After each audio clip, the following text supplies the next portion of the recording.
The night had swallowed the village in a heavy, moonless darkness, pressing down with a silence that seemed to have weight. Even the wind held its breath, and the air carried the faint metallic taste of something about to happen. Sanaa stood in the center of the square, her bare feet on the uneven cobblestones still warm from the day's sun. All around her, faces gathered in the shadows, neighbors she had known all her life, though their eyes tonight held nothing of familiarity. They stood too close, the ring of bodies tightening with each step she took, their murmurs curling in the air like smoke from a damp fire. The scent of burning pitch drifted toward her before she saw it.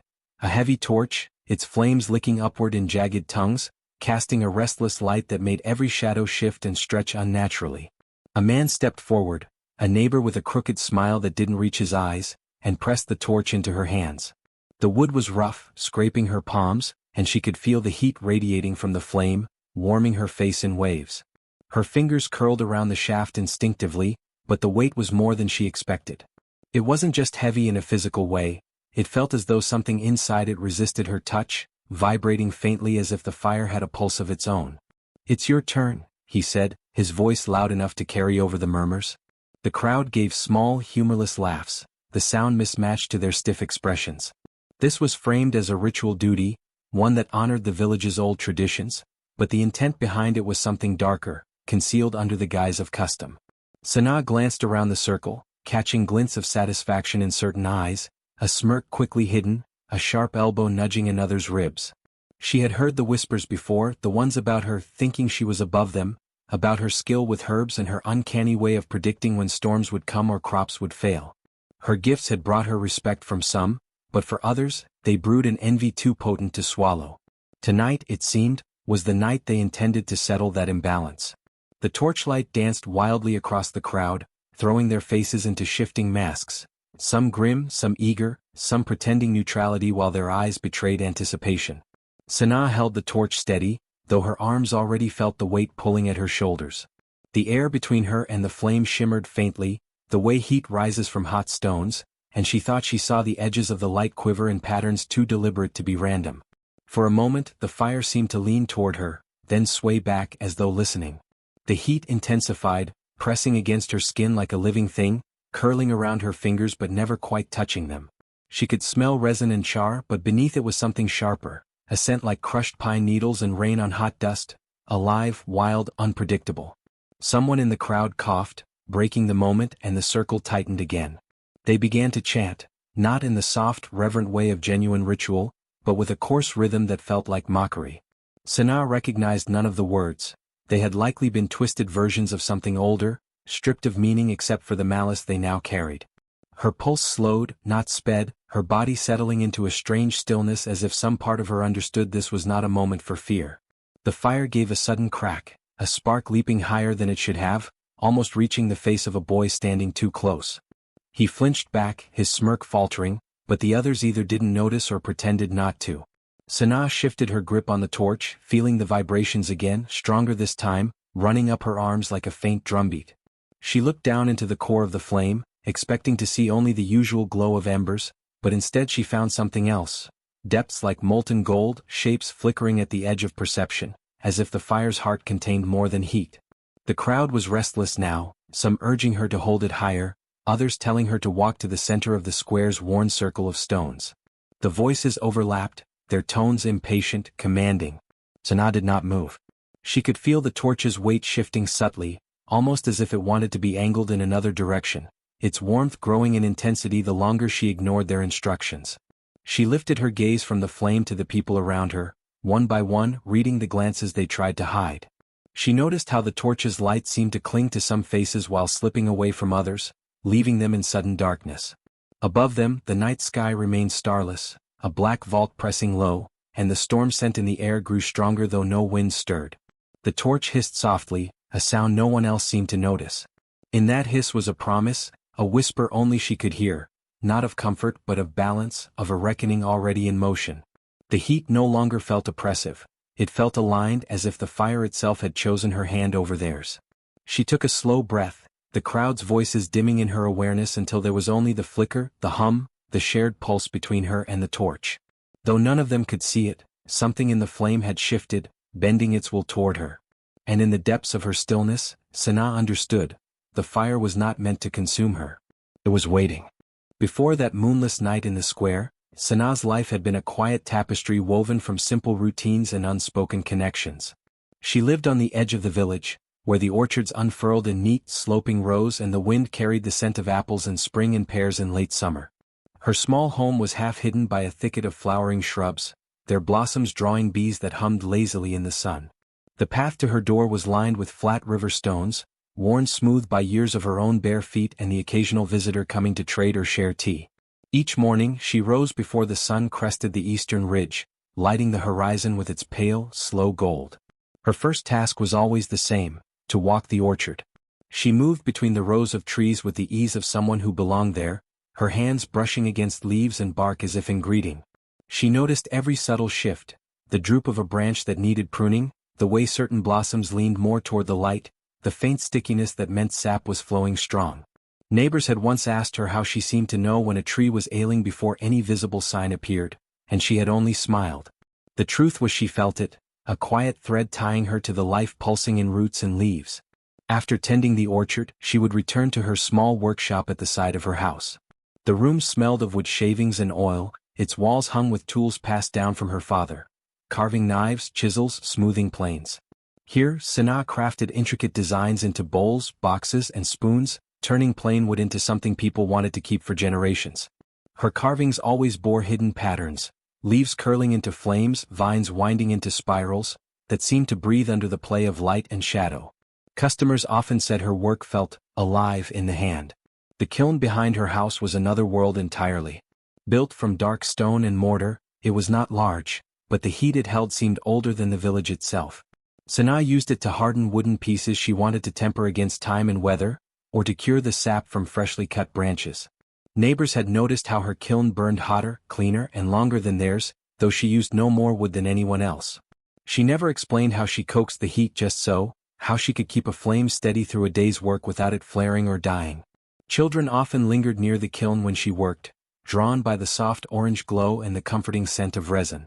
Their mothers would eventually call them away, sometimes with a sharpness that betrayed unease. Whispers carried across the village that Sanaa had been born with fire in her blood, that her skill was not simply craft but something deeper, an understanding or even a pact. Some swore that on certain evenings, when the sky was clear and the air was still, the flames in her kiln bent toward her as if listening to her voice. Sanaa paid little attention to these rumors. She lived as she always had, content in her work, her solitude broken only by visits from the elders. They would come with stiff joints or aching hands, and she would brew them tea from leaves she dried herself, pressing warm cloths over their knuckles, speaking little but staying until their breathing eased. She never took payment from them, claiming it was thanks for the wisdom they had offered her over the years. Her independence was a quiet thing, neither flaunted nor hidden. She grew her own food, mended her clothes, repaired her tools. While others gathered in the tavern in the evenings, she preferred the company of the orchard under the stars, or the glow of the kiln on her work table. The villagers respected her craft and her steady hand, but that respect was edged with a wariness they could not entirely name. To them, she was part of the village yet slightly apart, like a tree that bore fruit in an unexpected season. When fires broke out in other homes, rare but inevitable in a place where hearths burned year-round, it was often Sanaa who arrived first to help. She knew how to smother a blaze without panic, how to move through smoke without coughing, how to find the point where flames began and undo them. People thanked her, but later, behind closed doors, some muttered that the fire obeyed her too readily, as if it recognized her as its own. She never denied these things, but she never confirmed them either. For Sanaa, fire was simply another living force like water or wind, neither friend nor foe unless treated as such. Still, the stories clung to her, passed along at market stalls and in the slow afternoons when gossip ripened in the air. A few admired her for it. More saw it as a reason to keep her at arm's length. And for some, the ones whose envy grew in shadow, it became an excuse to believe she should be tested, humbled, or even punished. She remained unaware in those peaceful days of just how close that shadow had come. The orchard bloomed, the kiln glowed, the whispers spread, and Sanaa carried on, unaware that a night was approaching when the fire she had always guided with care would turn its gaze outward, no longer hers alone to keep. It began with little things so small that Sanaa at first thought them accidents. A basket of pears left out for cooling went missing from her porch one afternoon, though no stray animals had been about. A week later she found the lowest branches of one of her best apple trees stripped bare before the fruit was ready, their stalks torn ragged as if by impatient hands. She said nothing to the neighbors. What good would it do to stir trouble over a few missing pears, a few apples? But the signs grew harder to ignore. At the market, when she brought her carved bowls to trade, she sometimes caught the tail end of a whisper as she passed, the word, which curling in the air like smoke. A few women who had once traded seeds with her in spring, now avoided her eyes, their conversations folding shut when she came near. Men she had known since childhood began making jests about fire blood, loud enough for her to hear, their laughter brittle and sharp. She told herself it didn't matter. Still, she noticed how the space around her in the market seemed to widen, how fewer people lingered at her stall. Among those whose envy burned hottest were 3 villagers in particular. Merrick, a woodcutter with arms like tree trunks, resented how customers often chose Sanaa's carved goods over his plainer pieces. His pride was wounded each time someone paid more for her work than for his lumber, and he wore that bitterness like a second skin. Then there was Farah, who prided herself on her orchard but could never match the sweetness of Sanaa's fruit. Each season, when Sanaa's trees produced heavier boughs and brighter apples, Farah's compliments grew more strained, her smile thinner. The third was Joran, a younger man who longed to impress the elders but had neither the skill nor the patience to earn their trust. He noticed how they sought Sanaa's advice without hesitation, and it festered in him as a quiet rage. Their cruelty began to stitch itself into the fabric of her days. Once she found a carving she had been working on, an intricate pattern of vines twined into flames, smashed to splinters inside her workshop, though the door had been shut when she left it. Another time, someone left a heap of damp, rotting firewood outside her kiln, an unspoken mockery of her work. She said nothing to anyone, not wanting to feed the gossip she knew already simmered. The rumor spread faster than any fire she had tended. Stories twisted themselves in the telling, that she could call flames from nothing, that she had burned a rival's crop in secret, that she whispered to her kiln at night and it whispered back. The orchard thefts and workshop vandalism became part of the murmured lore, proof in some minds that someone was finally putting her in her place. One evening, as the air grew heavy with the first hints of summer heat, the 3 conspirators met behind the tavern. Lantern lights spilled in weak circles on the packed dirt, catching the edge of Merrick's scowl, Farah's narrowed eyes, and Joran's restless shifting. They spoke in low tones about how Sanaa had grown too comfortable in the village, how her quiet respect from the elders and her success at market needed to be undone. It was Joran who proposed the night gathering.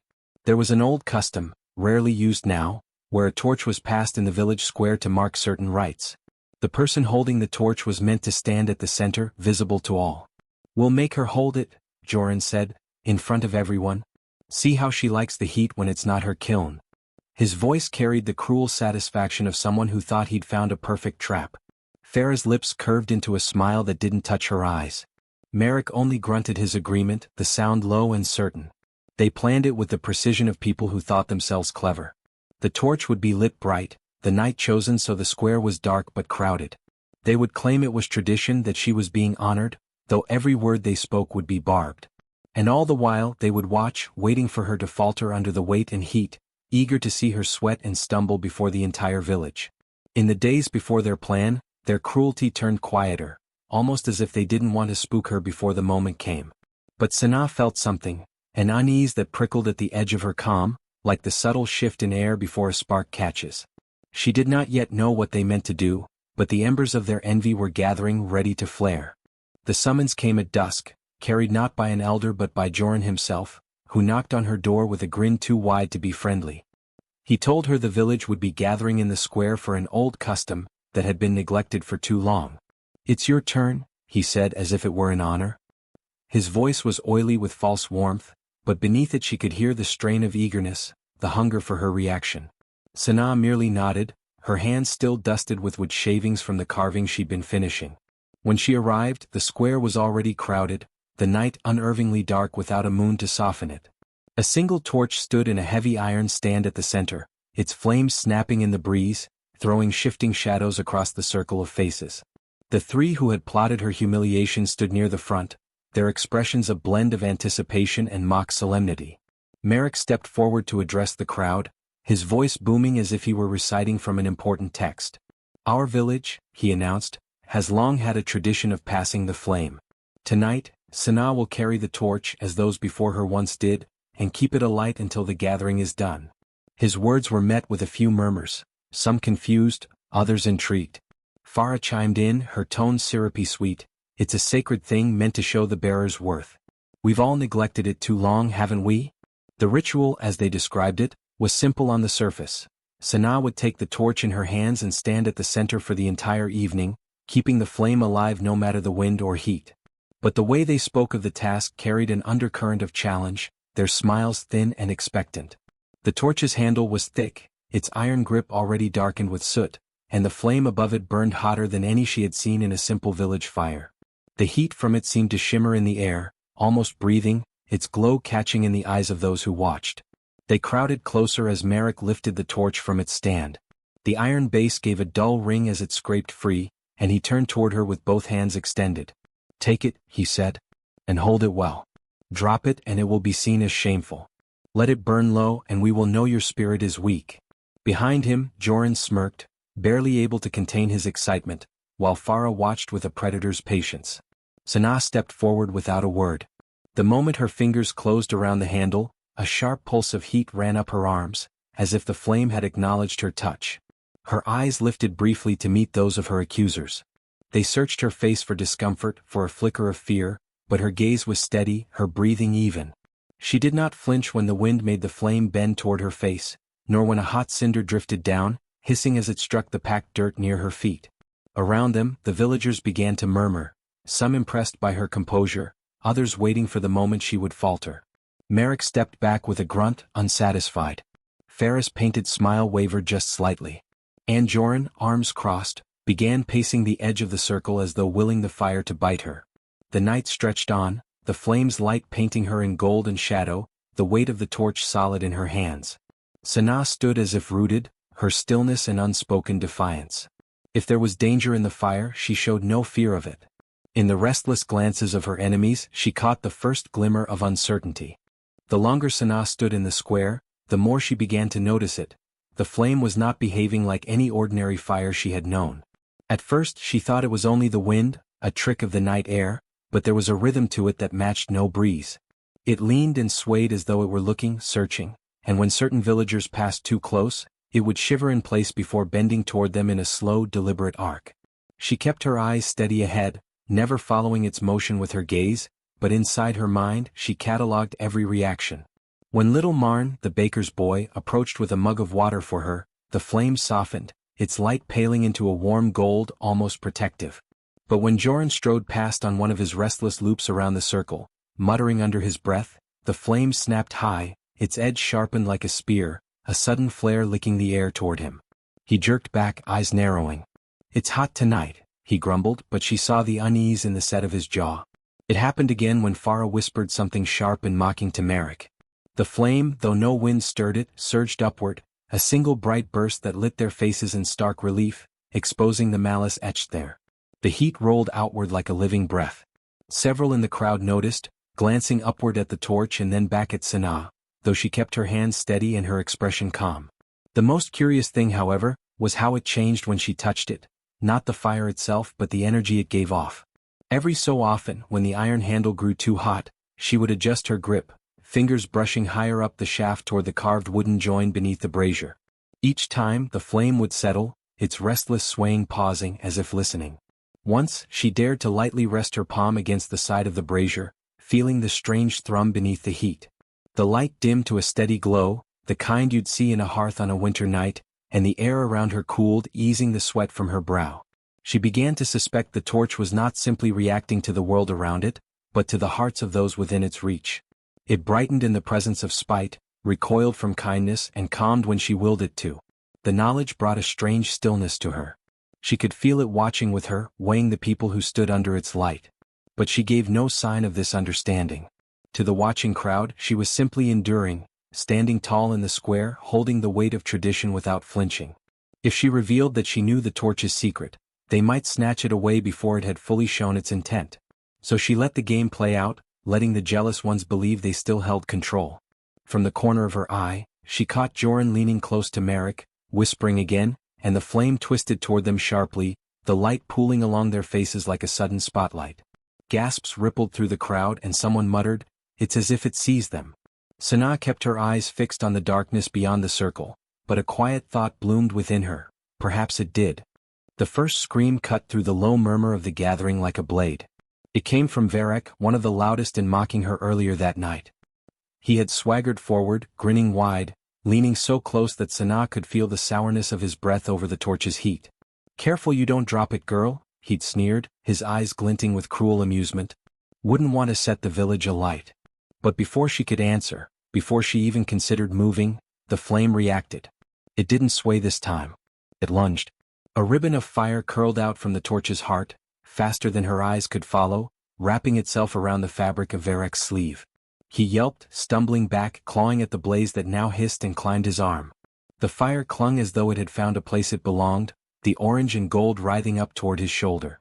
Gasps and shouts erupted from the ring of villagers. Someone darted forward with a bucket, only for the water to splash uselessly over the flames, steam rising but the fire burning on. Varek spun in panic, his face twisting in terror, shouting curses at her, at the torch, at anything. The smell of scorched wool and singed hair rolled over the square. Sanaa did not move at first. She simply watched, her grip on the torch steady. She knew, not in words but in some quiet place within her, that the flame's hunger was not random. It had chosen. And it would not be quenched by ordinary means. Finally she stepped forward, her pace slow, deliberate. The crowd parted in front of her, eyes darting between the torch and the man flailing under its light. When she stood close enough that the fire on his sleeve seemed almost to reach for the torch again, she tilted her wrist and lowered the brazier toward the ground. The effect was immediate. The blaze on Varek's arm pulled back, unraveling itself in thin, twisting strands of light, retreating into the torch's heart with a sound like an exhale. In an instant it was gone, leaving behind blackened cloth, trembling hands, and a silence so heavy it seemed the storm clouds above had swallowed the air. Varek collapsed to his knees, panting, clutching his scorched sleeve as though afraid it might flare again. No one moved to help him. Their eyes were fixed on Sanaa now, and on the torch that burned steady and untroubled in her grasp. No one laughed anymore. The air in the square shifted after Varek's collapse. What had begun as a night of smug amusement now crackled with unease, the crowd's earlier jeers swallowed by the sound of the torch's steady hiss. Sanaa stood at the center, her face unreadable in the firelight, while the gathered villagers shuffled their feet as though the ground beneath them had grown untrustworthy. The torch's flame seemed restless now, alive in a way that drew every wary gaze. It leaned and twisted without wind, darting in sudden, sharp flickers. A girl near the front, one of the younger women who had laughed loudest when the torch was first thrust into Sanaa's hands, gasped when a sudden flare reached toward the edge of her braid. She slapped at it in panic, only to find her hair untouched but warm as though brushed by sunlight. Two men who had helped block Sanaa's path earlier backed away from her, muttering under their breath. One stumbled over a loose cobblestone, nearly falling, while the other flinched when a tiny spark hissed through the air and landed on his tunic. It fizzled out instantly, leaving no mark, yet his eyes were wide as if he had glimpsed something from an old nightmare. The whispers began in earnest then, low, hurried, and pointed. Snatches of them carried to Sanaa's ears. "Like the stories my grandmother told? Fire that knows justice. They say it won't touch the innocent." The elders exchanged uneasy glances. This was not the kind of tale they spoke aloud, for it was tangled with superstition and warnings. Of flames that could pass judgment, of torches that had burned only the guilty during some long-ago feud.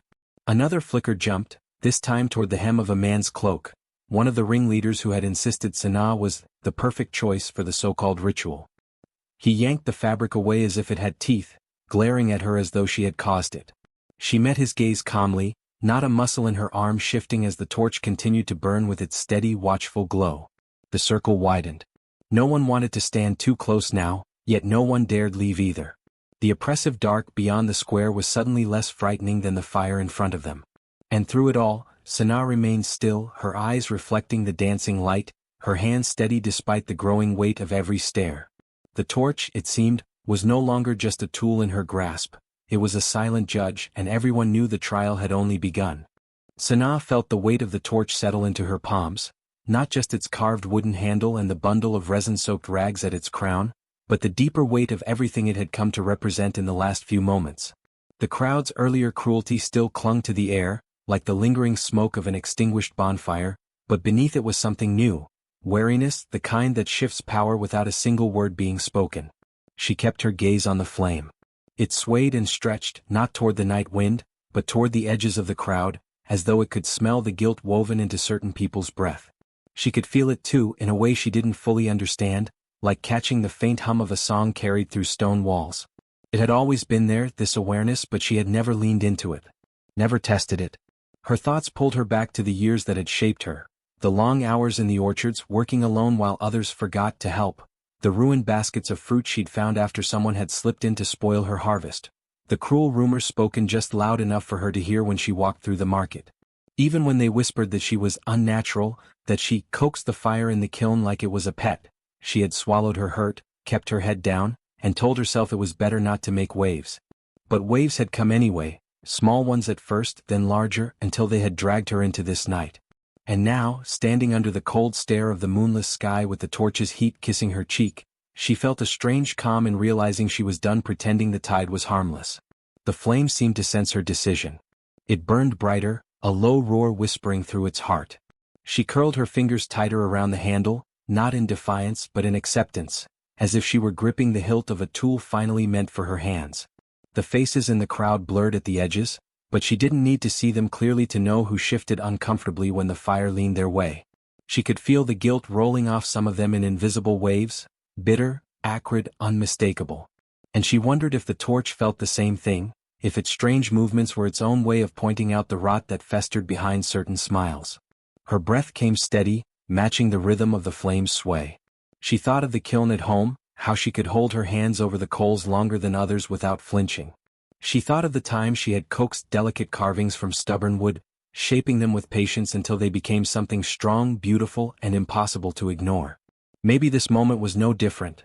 Something ugly was being reshaped, slowly, carefully, by a steady hand. She realized then that she was no longer merely enduring this trial. She was directing it. Not with force or anger, but with the quiet certainty that comes from knowing the truth is finally leaning in your favor. When she lifted the torch slightly, the flame surged, not wild but purposeful.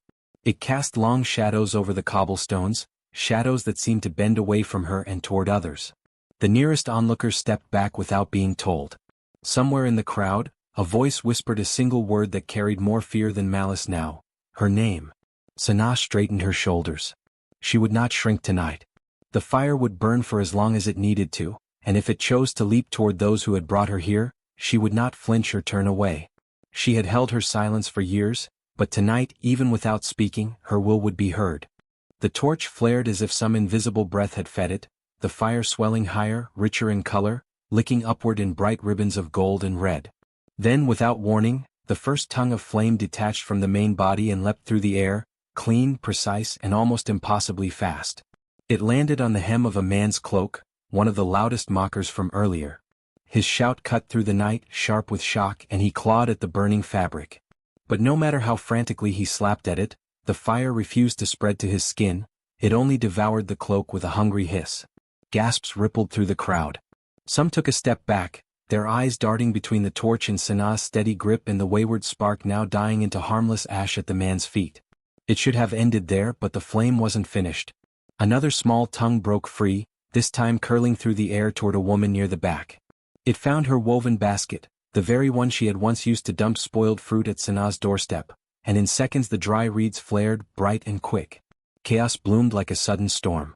The group that had brought her here, the same smirking faces that had backed her into this so-called ritual, now stumbled over one another, shouting orders that no one obeyed. The torch spat a third spark, this one coiling almost lazily toward the belt of the eldest antagonist. The leather hissed and split, falling useless to the ground. The crowd's unease transformed into open fear. They could all see it now, the fire wasn't random and it wasn't cruel for cruelty's sake. It ignored the bystanders, ignored Sanaa, and sought only the belongings, the tools, the symbols of those who had carried malice in their hearts. Each leap was like the strike of a hawk, quick, precise, inevitable. One man tried to run, shoving people aside, but a thread of flame chased him like a living thing, curling around his boots until the laces blackened and snapped.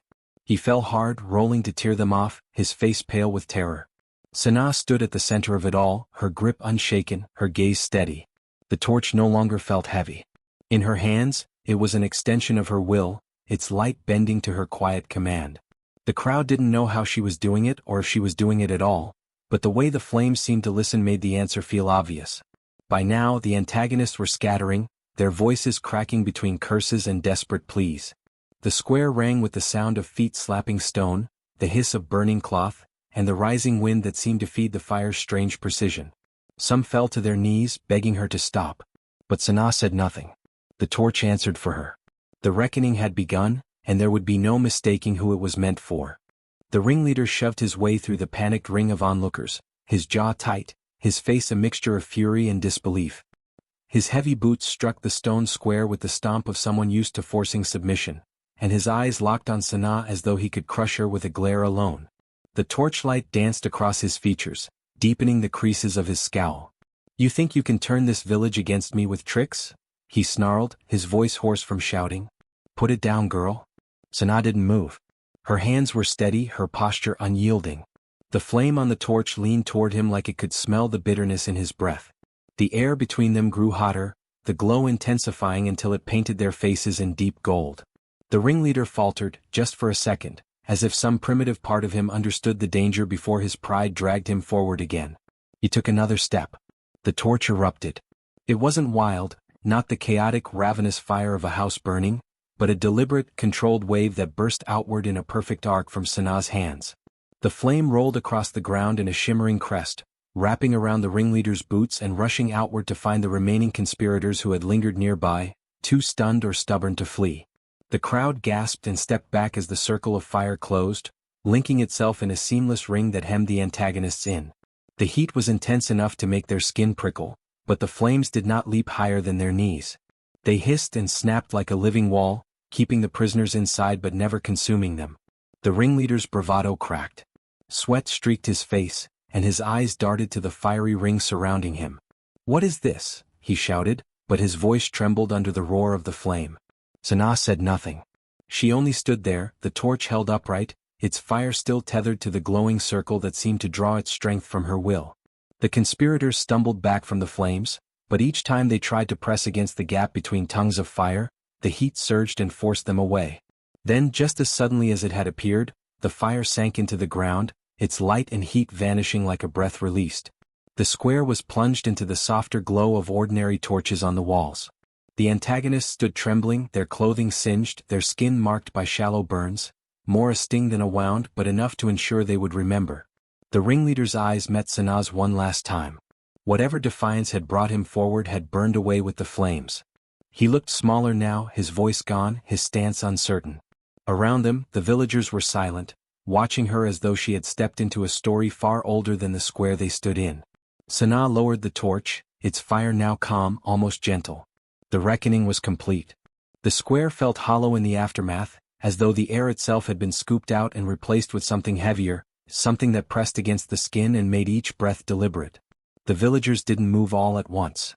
For a long moment, they just stood, the faces of men and women lit only by the low glow of wall-mounted lanterns and the faint silver sheen of the moon emerging from behind ragged clouds.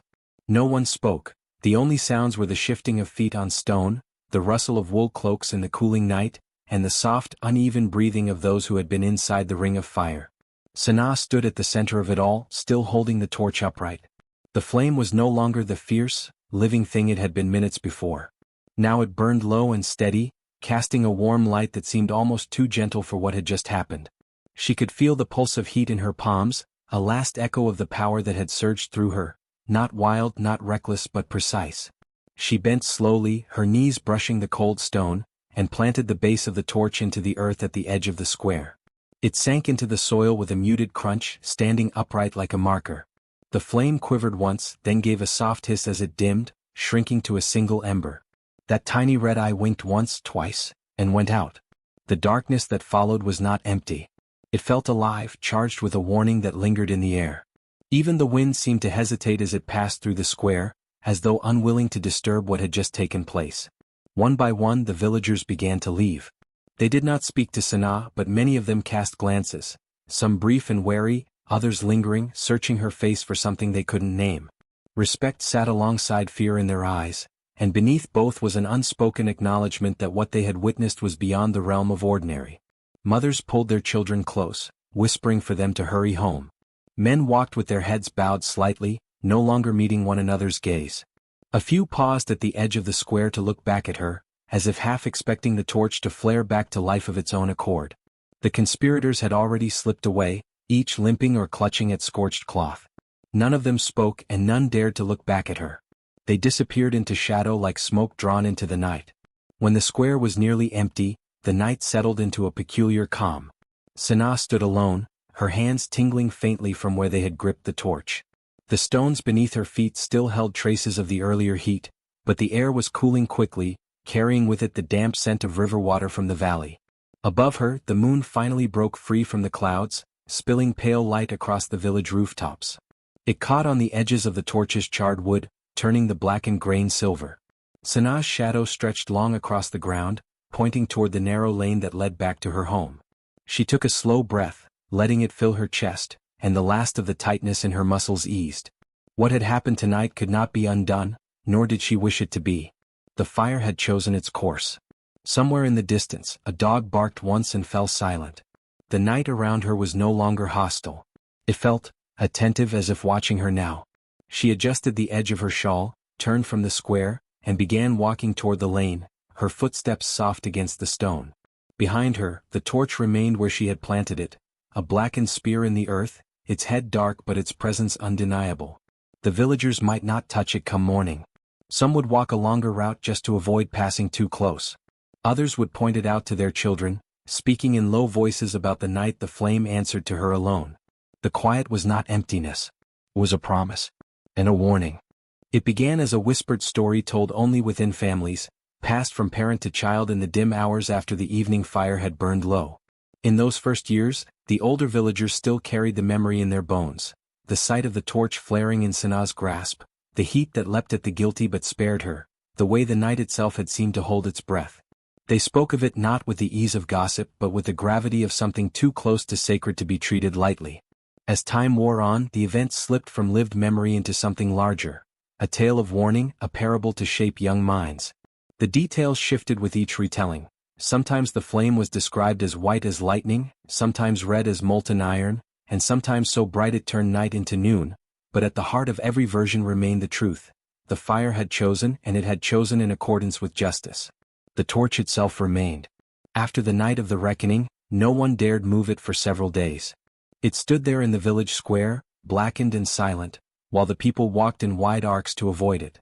The conspirators who had once mocked Sanaa kept their distance most of all, flinching if their paths brought them too near.